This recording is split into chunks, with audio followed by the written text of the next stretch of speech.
প্রকৃতির স্নিগ্ধ সমীরণ জানান দিচ্ছে বসন্ত এসে গেছে। বসন্ত বরণের এই উৎসবকে আরও প্রাণবন্ত করতে রাজধানীর বনানীতে শুরু হয়েছে দুদিন ব্যাপী ফাল্গুন উৎসব। প্রতি বছরের ন্যায় এ বছরেও দেশি ভালোবাসির উদ্যোগে অনুষ্ঠিত হল দুদিনের ফাল্গুন উৎসব। ফাল্গুন উৎসবকে রাঙাতে দেশীয় জামদানি, ভেজিটেবল ডাইয়ের বিভিন্ন পোশাক, ঐতিহ্যবাহী মণিপুরী পোশাক, বিউটি প্রোডাক্ট, হ্যান্ডমেড জুয়েলারি, দেশীয় টয়লেট্রিস পণ্য, হোমমেড খাবার সহ নানান পণ্য নিয়ে ২৫ জন উদ্যোক্তার অংশগ্রহণে দেশীয় পণ্যের পসরা সেজেছিল বনানীর এএফডিবি গ্রাউন্ডে। ফাল্গুন উৎসব প্রসঙ্গে আয়োজক এএফডিবির সভাপতি এবং দেশি ভালোবাসির প্রতিষ্ঠাতা মান্তাসা আহমেদ বলেন, আমরা আসলে দেশি ভালোবাসির পক্ষ থেকে প্রথমত উদ্যোক্তা বার্তার সকল দর্শককে ফাল্গুনের শুভেচ্ছা জানাচ্ছি। আমরা প্রতি বছরই আসলে গত ৩ বছর ধরে আমরা এই আয়োজনটা করছি, যেটা ফাল্গুন উৎসব। এবং আমাদের মূল উদ্দেশ্য হলো যে আমাদের বাংলাদেশের ফাল্গুনের যে সংস্কৃতি আছে বা এত কালার্স আর এত মানে সিজনটাই এত সুন্দর, ওয়েদারের সময় ভালো থাকে, সবাই খুব উৎফুল্ল থাকে। এবং গত কয়েক বছর ধরে কিন্তু আমরা দেখছি যে ভ্যালেন্টাইন্স ডে এর সাথেও ফাল্গুন চলে আসছে, মানে কোইনসাইড করছে। তো সেই দিক থেকে আমরা প্রতি বছর এটা উদযাপন করি, যাতে করে আমাদের যারা আমাদের এএফডিবি সদস্য আছে, দেশি ভালোবাসির সাথে যারা যুক্ত আছেন, তারা একটা প্ল্যাটফর্ম পান, বিশেষ করে নারী উদ্যোক্তা যারা আছেন, এবং তারা যাতে করে তাদের যে ফাল্গুন উপলক্ষে তারা যে কালেকশনগুলো তৈরি করেন, সেগুলো যেন ডিসপ্লে করার একটা প্ল্যাটফর্ম তারা পান। এটাই আসলে আমাদের মানে একটা one of the main objectives. এবং ফাল্গুনে বাংলাদেশের এত সুন্দর কালচার আছে, এবং বিশেষ করে ফাল্গুনের সাথে জড়িত যেসব বিভিন্ন অনুষ্ঠান হয়, তারপরে এই যে বিভিন্ন সেলিব্রেশন হয়, তো ওটাকে আসলে উদযাপন করা, সেলিব্রেট করাটাই আমাদের মূল উদ্দেশ্য। উৎসবের আমেজে উদ্যোক্তারা সেজেছেন, সাজিয়েছেন তাদের পণ্য। ক্রেতা বিক্রেতাদের এই মিলন মেলা এএফডিবির গ্রাউন্ড যেন ফাল্গুন উৎসবকে আরও রঙিন করেছে। সম্পূর্ণ দেশীয় উদ্যোক্তাদের তৈরি পণ্যে সেজেছে ফাল্গুন উৎসব।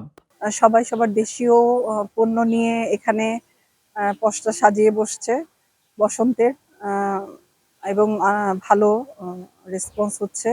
এবং দেশি ভালোবাসি উদ্যোক্তাদের নিয়ে যে কাজগুলা করছে, এটা খুবই, আমরা উদ্যোক্তা হিসেবে, আমি একজন উদ্যোক্তা হিসেবে খুবই ধন্যবাদ জানাই। সামনে আরো উদ্যোগে থাকবো দেশি ভালোবাসির সাথে।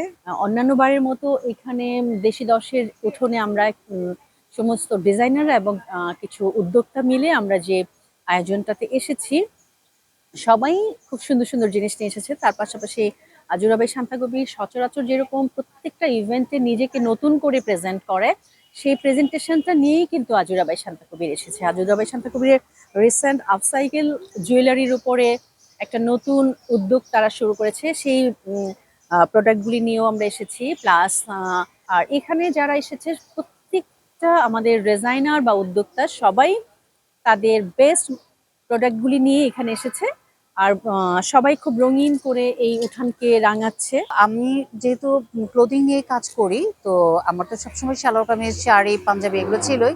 পাশাপাশি আমি হোম ডেকোর আইটেমটার দিকেও এখন অনেক ফোকাস করছি, এবং আমি আমার bed cover, cushion cover, table runner এবং কিছু টিস্যু বক্সের কভার, এগুলোও নতুন নিয়ে এসেছি। আর যেহেতু এখন ভ্যালেন্টাইন ডে, ফাল্গুন মাস চলছে, সামনে ঈদ আছে, এবং তার পরপরই হচ্ছে আবার পহেলা বৈশাখ।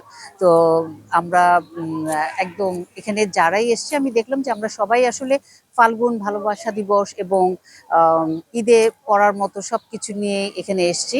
তো সবাই আমাদের সাথে থাকবেন। দেশি ভালোবাসিতে আমার এই ফার্স্ট টাইম আসা, এবং দেশি ভালোবাসির সাথে আমার কাছে খুব ভালো লাগছে। আজকের সবকিছু অ্যারেঞ্জমেন্ট, তারপরে আসা সবকিছু, মেলার এটা সব নারী উদ্যোক্তাদেরকে নিয়ে যে কাজ করছে, এটা খুবই প্রশংসার। আমি মেইনলি ডিজাইনার প্রোডাক্ট নিয়ে কাজ করি। আমার ডিজাইনের মধ্যে আছে থ্রি পিস, তারপর টপস, কুর্তি, শাড়ি সবকিছুই আছে, এবং সবকিছুই আমি নিজেই ডিজাইন করি। আর আমার ম্যাটেরিয়ালটা মেইনলি দেশীয়, আমাদের দেশের বিভিন্ন জায়গার যে ম্যাটেরিয়ালগুলা, ফ্যাব্রিক্সগুলা, ওগুলোই কালেক্ট করে আমি কাজ করি। দেশি ভালোবাসিতে আমি এই প্রথমবার এসেছি, আর বাইরে আসাটাই আমার এই সেকেন্ড টাইম। থিমেটিক ডিজাইন করি, এক একটা কাজ একবারই করি, কেউ কারোর ডিমান্ড থাকলে আবার করে দেয় সেটা। আর এমনিতে হচ্ছে যে আহ, নানা ধরনের ভ্যারিয়েশন আনবার চেষ্টা করি। আর শাড়িটা আমি বেশি প্রেফার করি বলে শাড়ি নিয়েই বেশি কাজ করি। অন্যান্য ডিজাইনও আমি করি, জুয়েলারি, ব্যাগ এসবও ডিজাইন করি। পণ্য এক্সিবিশনের পাশাপাশি উদ্যোক্তাদের জন্য ছিল বিভিন্ন সেশন এবং আলোচনা পর্ব, কপিরাইট, আপসাইক্লিং, ফিউচার জামদানি সহ শিশুদের ওয়ার্কশপ রাখা হয় এই উৎসবে। 14 এবং 15 ফেব্রুয়ারি এএফডিবি গ্রাউন্ডে অনুষ্ঠিত হয় এই ফাল্গুন উৎসব।